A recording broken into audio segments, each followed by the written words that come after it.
Hey everybody, it's Rob. I'm going to do a walkthrough today of a machine called Fantastic in the Proving Grounds practice area of Offsec's website. So obviously, if you haven't done this machine and you don't want to see how it's solved, then don't watch this video. Um, but it's a Linux machine that's rated as easy, which these ratings crack me up. I don't know. Let me rephrase. The machine's not super hard, but it did take me a while to figure out how to take advantage of the weigh-in. I figured out the weigh-in pretty quickly. Um, I just had some issues getting through using what I had figured out. So without further ado, let's get started. So I'm just going to copy this IP address because we're going to need it. I actually already started running a Nmap scan. Um, so basically what you see here is we're running an Nmap scan with surface version detection. We're using T4, which is pretty fast scanning. And we're doing all ports and then the IP address of the machine, Fantastic, which again is a Linux box. Um,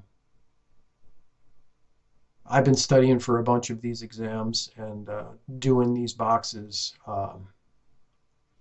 Some days I feel great and other days I feel terrible because, occasionally you run into these issues where you just can't figure it out and it gets discouraging. And then the next day you do another box and you figure it out in 10 minutes. So I think that's why I like penetration testing so much.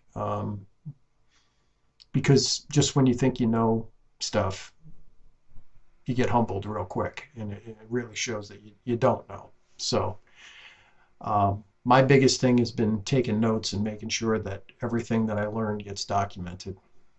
So, and that's what I would encourage people to do as well. So if you look, there's not a whole lot going on here, right? There's what, 3 ports open. So there's 22, which is SSH. That's almost never the way in.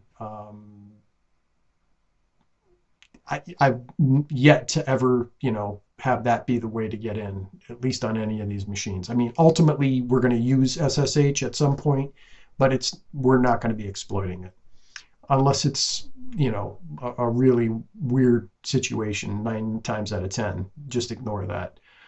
You could try and brute force it, but that's almost never successful as well. Next, we have port 3000 with PPP question mark, which is a little strange. And then we have 9090. So first thing I would do when I see this is I would go to 9090 and probably 3000 in the web browser. So that's essentially what we're going to do. So I'm going to pop in the IP address and we'll go to 9090. And we'll see something called Prometheus is running, which is looks like some kind of performance software where you can graph stuff, which I've never used it. So, I poked around in here and I didn't really see anything that I could take advantage of. And I also tried scanning, doing some DIR busting on 9090, and it came back with pretty much every page that you can get to here. Even if you look at some of this stuff, it really wasn't very helpful for me. So anyway, that led me to move on to port 3000. And I said, let's try looking at port 3000. And this is where things got a little interesting. So Grafana popped up, and I immediately went and looked for default creds. They didn't work. So then I started to look for exploits for this particular version, which is version 8.3.0. And I actually did find something. It's a directory traversal vulnerability. And essentially, if you don't know what directory traversal is, it means that you are essentially walking directories on the web server, which you shouldn't be able to do. So basically, a web server should kind of sandbox you into a certain set of directories where the content for that web server is stored. But when it has a directory traversal vulnerability, it allows you to break out of that quote unquote sandbox by doing something like this dot dot slash dot dot slash. And for those of you who aren't familiar with Linux or even other operating systems, if you do a cd dot dot, it takes you back a directory. So basically what happens is you put a number of these dot dot slashes together and it walks you back to the root of the system. Now in this case you don't want to do that. This particular traversal vulnerability allows you to essentially grab either the Grafana DB file, which is the actual database, or the INI file, which is the configuration file. Now, what I did was I grabbed the database file. I couldn't find the INI file, the INI file. Anywhere I looked, I wasn't able to do it. You could essentially also go back and grab the password etc file, the etc password file, which I did as well, and I can show you that. So if we go to the web browser that I have open over here, what we can do is I actually have a string that I put together already, so you guys don't have to watch me struggle and type it. And I'm going to paste it in here, and as you can see, and I'll pop this into you can actually, I'm pretty sure, do it here as well. Let's see, HTTP.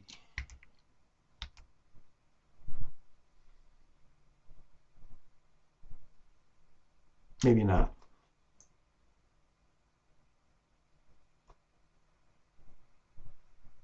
No, that's not going to work. So what we're going to do is go to a shell, and we're going to pop this in, paste selection, and make sure that I have the right IP address, actually, because I think my IP address might have changed. Let's just make sure.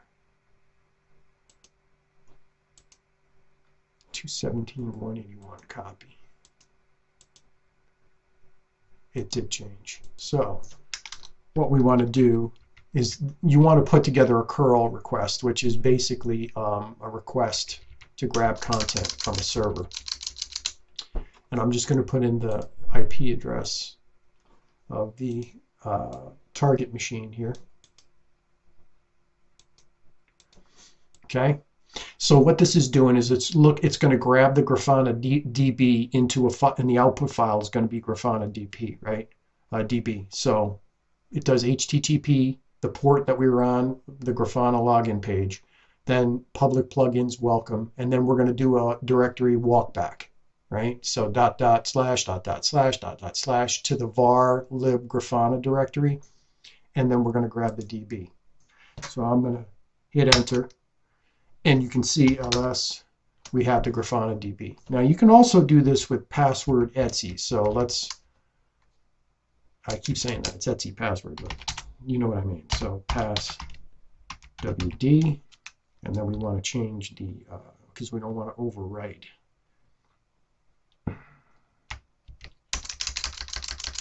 And we can go pass wd, hit enter, and then we can cat pass wd.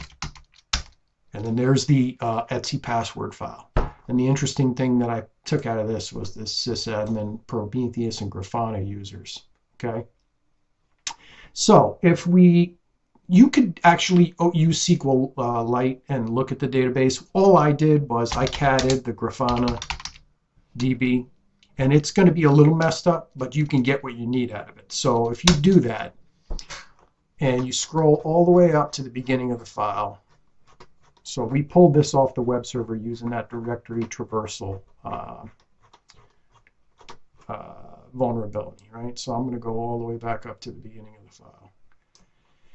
Start at the top, and we just work our way down slowly. And we're looking for anything of use. And if we keep scrolling down, we see, we're starting to see tables here, right? And what's in those tables. And then, I saw this admin at localhost. This was kind of a little bit of a rabbit hole for me. I couldn't get anything out of this. And I just kept going. And ultimately, I found something pretty cool here. Keep moving, keep moving, keep moving.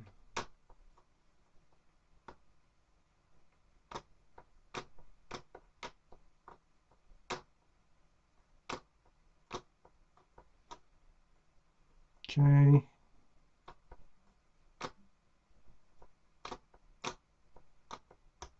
And eventually you'll find it. Oh, here we go. I found this sysadmin and then basic auth password, and I found this string, which is, to me, looks like it's definitely an encrypted password. So from this, I gathered that there was a login somewhere in the system for sysadmin using that password. So what I did was I went and I looked for ways to crack Grafana passwords. And this is what was a little bit of a pain in the butt. So ultimately, we can close this because I don't need that. I found this Grafana decryptor. And it didn't, if you're not familiar with Python and how to manage Python dependencies, it's a little bit of a pain in the butt. But eventually I got this thing working. And I'll kind of show you.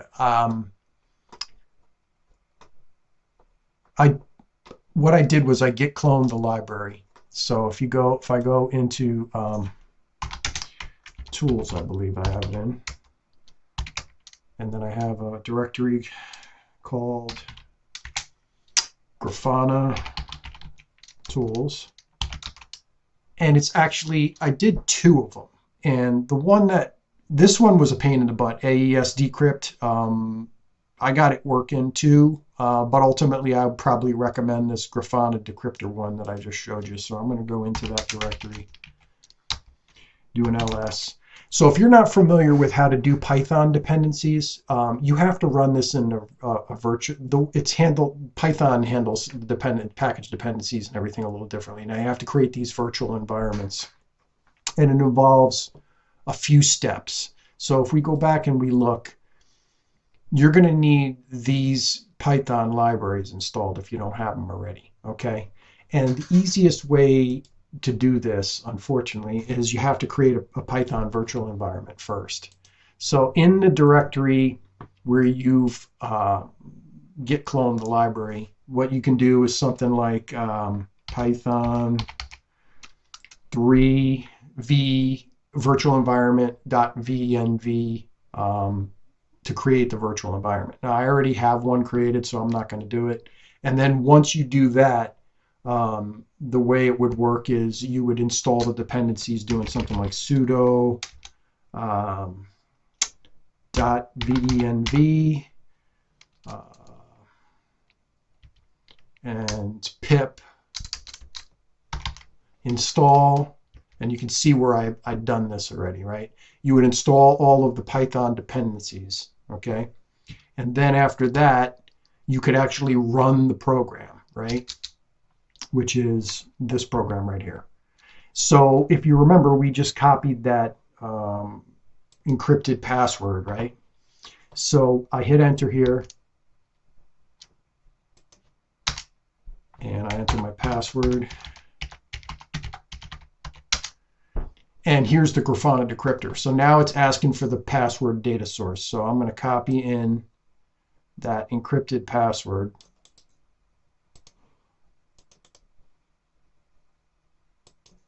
And I'm going to hit enter.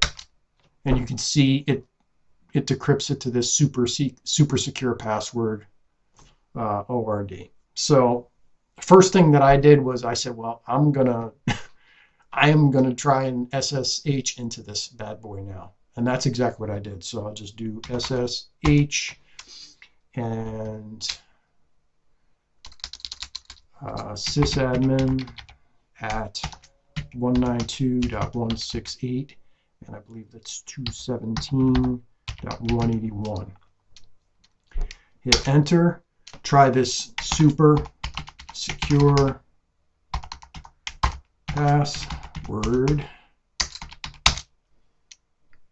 and you're in. Now, obviously, you can see from the prompt that I just have a regular user account. So the first thing I did was I said I need a better prompt than that. So did bin bash I got the better prompt, and then I started to do a little bit of enumeration inside to figure out what I was able to do as a regular user. And in the back of my mind, I'm already thinking, well, if I don't find anything, I'm going to download and I'm going to run linpeas on this. Okay. But first and foremost, the first thing I did was I typed history, and there's nothing. I think this machine is sending all the history to dev null so that you're not getting anything out of that. Then I tried doing sudo L to try and see if I could do anything in that regard. Secure password. Sorry, sysadmin may not run sudo on Fantastic. So then I said, well, ID, just to kind of see what's available to me. And I noticed this right away. I'm a member of the disk group, which really that was it. There's nothing else. So if I do cat etc passwd, you can see there's nothing there. And then if I do cat etc group, that's it. There's nothing there either. The only thing that I'm a member of is the disk group. So I put that in the back of my mind. And ultimately, other than, there's the local flag. I can't get in. If I try to cd into root to get the root flag, nothing. Okay. So ultimately what I decided to do was I was going to run linpeas on this. So ultimately that's what we're going to do. So I'm going to just get rid of this. I think I have a window open in the directory which I have linpeas in, and I'm just going to start a Python 3 server. So this is going to serve up files to any machine on the network from that directory. So we have the linpeas shell and script in there. So if we come back to the Fantastic prompt, now what I'm going to do is I'll do wget http, and my IP is 192.168.45.181, port 8000, and we want the linpeas.shell script. All right, so that's there. First thing we got to do is we can't do sudo chmod. We got to give it executable permissions. So u plus x linpeas, and I can't type today. I'm so sorry. Linpeas.shell. All right, we do ls, and you can see that that's executable now. Oh, look, and here we go. Bin bash history to dev null, just like I said. All right, so let's run linpeas now, and this may take a minute. Linpeas is doing its thing. While linpeas was running, I started to do some research on some other avenues of trying to get privesc on this box, and ultimately I couldn't find anything else.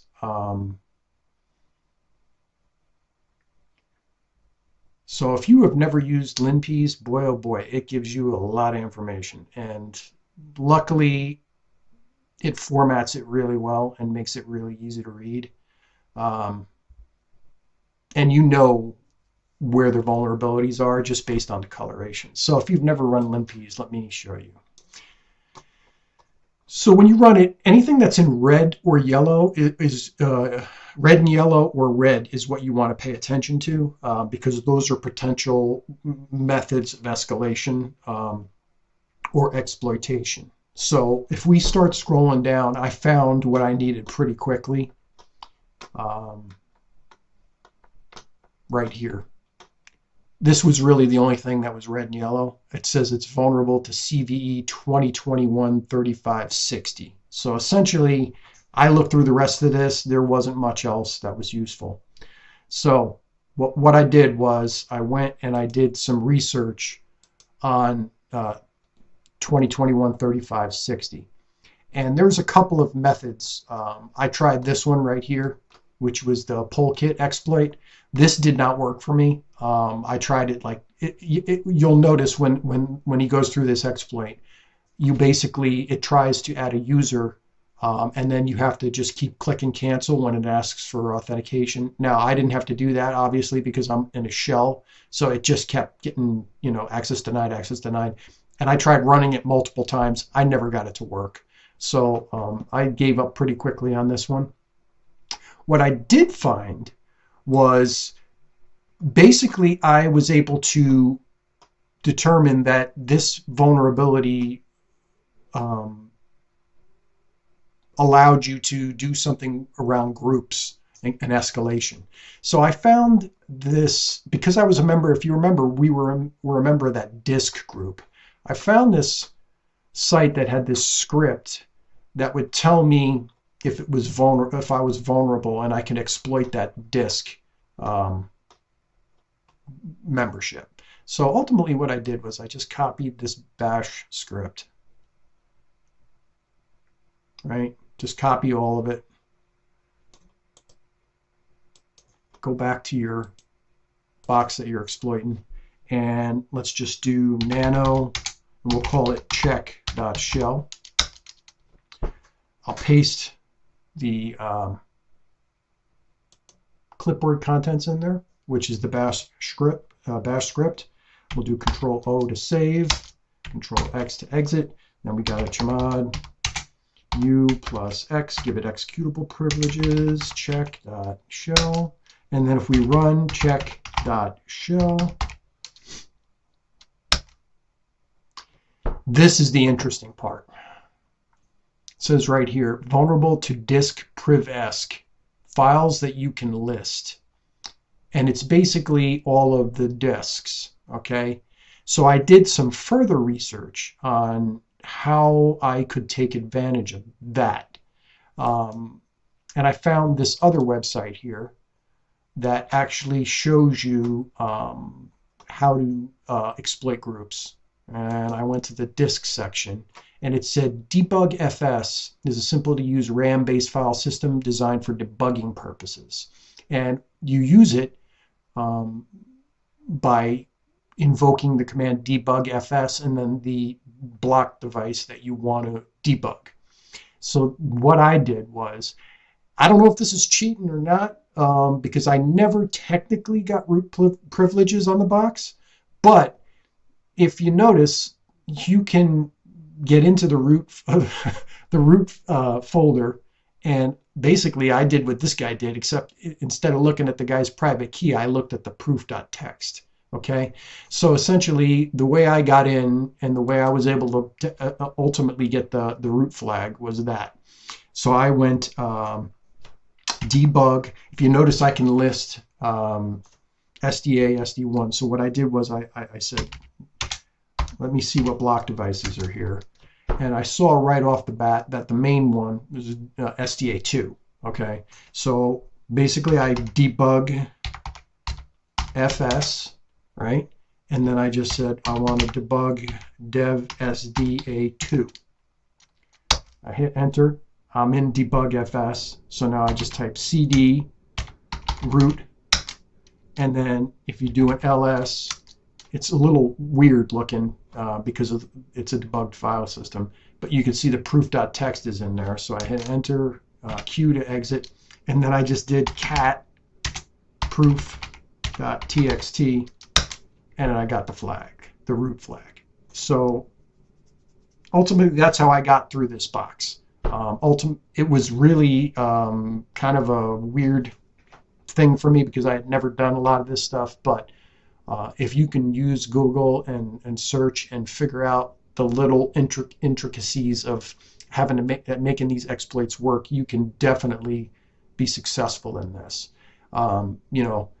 Getting the Grafana decryptor stuff working, I tried two of them prior to the one that I settled on and got working using Python. There was one using Go. That one was a pain in the butt. I eventually got it to work, but I had to really go in and do a bunch of manipulation to the code and all kinds of stuff. And it used some kind of library that I just could not get downloaded. I had to manually download it and place it into the proper directory to get everything working.